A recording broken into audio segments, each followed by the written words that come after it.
President Donald Trump is getting a lot of backlash for saying that people, that they want a dictator. As you all know, Chicago's a killing field right now. And they don't acknowledge it. And they say, we don't need him, freedom, freedom. He's a dictator, he's a dictator. A lot of people are saying maybe we like a dictator. I don't like a dictator. I'm not a dictator. I'm a man with great common sense and I'm a smart person. Okay, so if you have to say, I'm not a dictator,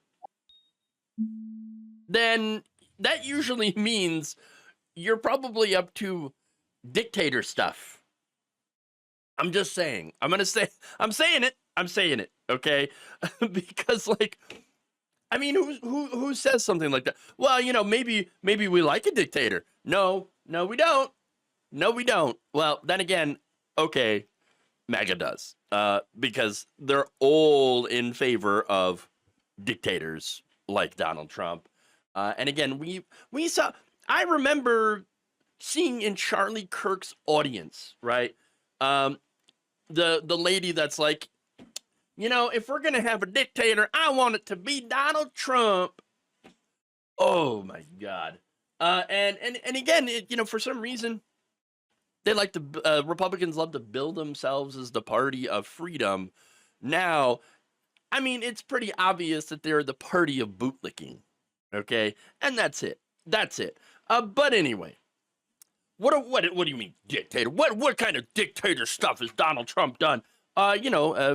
Taking over DC for one, federalizing the police, threatening to do the same to other cities, like you heard him, Chicago.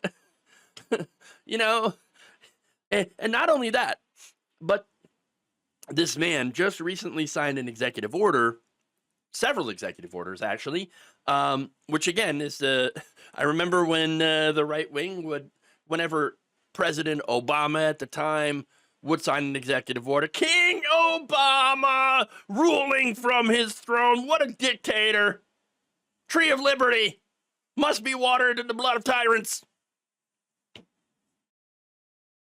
And yet, Trump is basically ruling by executive fiat. All right. So that's what's going on. But anyway, his executive orders got rid of, or would get rid of cashless bail and to criminalize flag burning. Flag burning. All right. Now, here's the thing. That has already been adjudicated in the Supreme Court. There was a decision that said, actually, no, that is part of your free speech. And Trump's like, I don't care about free speech. Oh, wait a minute. I thought you were the free speech guys. Yeah, the free speech warriors. Where are you? You may not like it. I mean, I don't like it personally. I wouldn't want to do it. But that's freedom. That's literal freedom. And by the way, about 20 minutes after he signed this executive order, they arrested a veteran, or maybe it was an hour after, so I don't know the time frame here, but a man who is a 20-year veteran of the military was arrested for flag burning. That is an illegal arrest. That is his constitutional right to burn that flag. Again, something that arresting people for free speech stuff, that's what they do in dictatorships. Just saying. Okay. I mean, not only that, on the same day, Trump also signed an executive order directing Pete Hegseth, the defense secretary, to create a specialized National Guard unit in Washington, D.C., and nationwide, trained to handle what he calls public order issues. Public order issues. Basically, the criminalization of protests is what I'm guessing it'll be used as. Which, again, is totally what dictators do. That's what they do. And so, when asked about it, Trump was like, hey, the people, they want this. They want this. And you know what they also wanted? Okay, this is another men and women sports thing. Okay, what? I mean, the comparison there is absolutely ridiculous. Okay, absolutely ridiculous. And again, super transphobic, but what do you expect, right? Now he added, I think the Democrats better get smart. Politically, I hope they don't, but actually, in terms of love for the country, I hope they do, because it would be good to work together. Here's the thing. You can't love the country and criminalize different facets of it. I mean, yeah. Here's the thing. Immigrants, for example, he is deporting people who come to this country. And yes, he has shut off many of the legal avenues for people to come to this country. And you know what? You know who some of the people that love this country the most? Immigrants, because they make this journey to be in this country, to be in America, because they love this place. They love the idea. Okay? And so that's what's going on here. Okay? And it's dictator stuff. But anyway, as far as working together, unless you got like a Medicare for all bill tucked in there somewhere that you're going to sign, we're not at all interested in that. Okay? We're not at all interested in working together with you to criminalize people, to take away fundamental civil rights and freedoms. Not at all interested. Now, at the same time, Vice President JD Vance also went after the Democratic governors who criticized Trump for using the National Guard as his police force, right? Now, Vance said, quote, "We want people to welcome us, to ask us." That's not going to happen. You see, we have this little thing called freedom, you know. He added, they're angrier about the fact that the president of the United States is offering to help them. He's not offering to help them. He's shoving these National Guard troops in these cities. Majority black cities, by the way. Okay? Or cities with high black populations. Not a surprise. I mean, is anyone really all that shocked? The Republican Party's racist. So they're angry at the fact that the president of the United States is offering to help them get their crime under control than they are about the fact that murderers are running roughshod through their cities and have been for decades. No, that's not what's happening. You see, crime is actually down in D.C. Crime is actually down all over the country. It's been going down. We're actually the safest that we've ever been since the 1960s. All right. I mean, and again, the recent crime numbers that show a massive decrease in crime, they're 2024 numbers, which I don't know if you know that, but Trump wasn't president in 2024. It was Joe Biden. So that the numbers were crime was going down prior to Trump taking over. So no, he's not going to be able to take credit for that, although he'll probably try. But here's the irony, okay, about this. Here's the irony. The states that have sent their own National Guards to D.C., okay, they actually have higher crime rates than D.C. does. So this is nothing more than a political stunt. And again, southern states, mainly Republican red states, their governors have sent in the guards to D.C., even though their capitals have higher crime rates, of course. Now, cashless bail. I want to get to that executive order. Okay, so now the White House and many Republicans argue that, cash bail, it allows the criminals to be released and back into their communities so they can do more crime.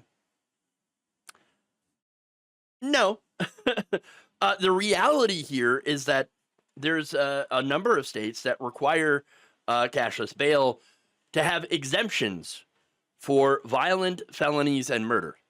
So if you're, if you're accused of shoplifting or something, then no, you're gonna be able to get out of jail before your trial. You won't have to stay in a jail cell. But if you're a murderer, odds are you're going to be staying in your cell because you're going to be a danger.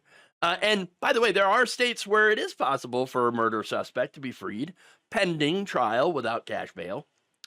But remember, a judge has to make that decision. Okay, has to look at the evidence here.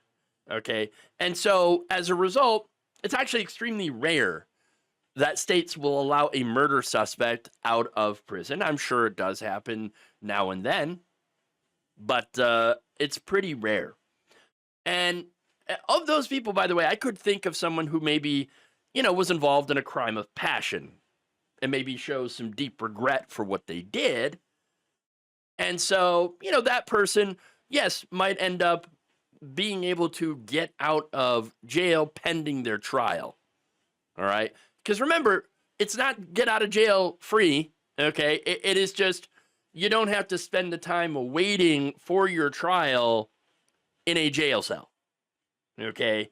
And again, the judge will do a risk assessment to determine whether or not that person needs to be held in jail pending their trial. That's it. If they're a risk, then yeah, they're gonna keep them there. That's it. Now here's the thing. So bail, cash bail, is basically a system that holds poor people in jail, while wealthy people, the wealthy and powerful, if they end up getting arrested, well, they can just keep walking the streets. They can afford to post bond, whereas poor people can't. And what's interesting about that, too, letting the wealthy and powerful who've been accused of crimes continue to walk the streets, is you are more likely as a person to be robbed by a man in a suit than you are robbed by a poor person. I'm just saying. How do you say that? Why would you say that? Wage theft? Wage theft is actually the biggest source of theft in this country. Stealing billions of dollars from working people every year. It actually eclipses all other types of theft out there. Wage theft, look it up. But anyway, another issue with Donald Trump's order is the assumption that no cash bail will increase crime. There are absolutely no statistics out there that back that up. In fact, Cynthia Roseberry, Director of Policy and Government Affairs with the American Civil Liberties Union Justice Division, in a statement shared with Newsweek, said, to further his dangerous performative abuse of power in D.C., President Trump today took another step to make people in our nation's capital less safe by targeting common sense bail reform. These executive orders are another blatant power grab by the Trump administration that will only serve to benefit the predatory bail industry. But the people who will be most impacted are those with the fewest resources. Whether we can afford to pay should never determine our freedom. Yeah. Now, criminal defense attorney Andrew Fleischman on X said cashless bail systems use text messages and pretrial supervision to make sure people come back to court. They work as well or better than bail systems. Plus, bail bondsmen are the ultimate local rent seekers. Yeah. Now, when it comes to Trump's military takeover, getting back to that whole thing, let me just note that no one asked for this. No one asked for it. The states didn't ask for it. D.C. didn't ask for it. Chicago, Illinois is not, they're not asking for it. In fact, here's Illinois Governor J.B. Pritzker talking on X in a press release saying, the state of Illinois has, at this time, has received no requests or outreach from the federal government asking if we need assistance, and we have made no requests for federal intervention. Donald Trump is attempting to manufacture a crisis, politicize Americans who serve in uniform, and continue abusing his power to distract from the pain he's causing families. We'll continue to follow the law and stand up for the sovereignty of our state and protect Illinoisans. Now, you also had, in addition to Pritzker, Chicago's Democratic Mayor Brandon Johnson, who said what the president is proposing would be the most flagrant violation of our Constitution in the 21st century. The city of Chicago does not need a military occupation. And there it is. Look, all of this entire idea of sending in the military to our cities to combat crime is just, it's dictator stuff. That's what it is. He is basically sending in the military to cities, or proposing sending in the military to cities that are run by the opposition. He's not sending notice. He's not sending the guards to Baton Rouge. Okay? Not sending him there. Which, by the way, they do have a higher crime rate than D.C. No, it's pretty clear. Very, very clear. Exactly what he is doing. And this has nothing, absolutely nothing to do with combating crime or protecting people. After all, the man himself is a 34 felony count criminal. And may or may not have been, most likely is on the Epstein list. Thank you for watching. If you enjoyed this video, please like, share, subscribe, hit the bell icon in order to get notified whenever a new video is released. And if you want to support independent, progressive media through this difficult time where it seems like everybody is shutting down, you become a member on our YouTube page, you become a subscriber on Facebook, or you can go to my Patreon. It's patreon.com/Jeff Waldorf. Thank you.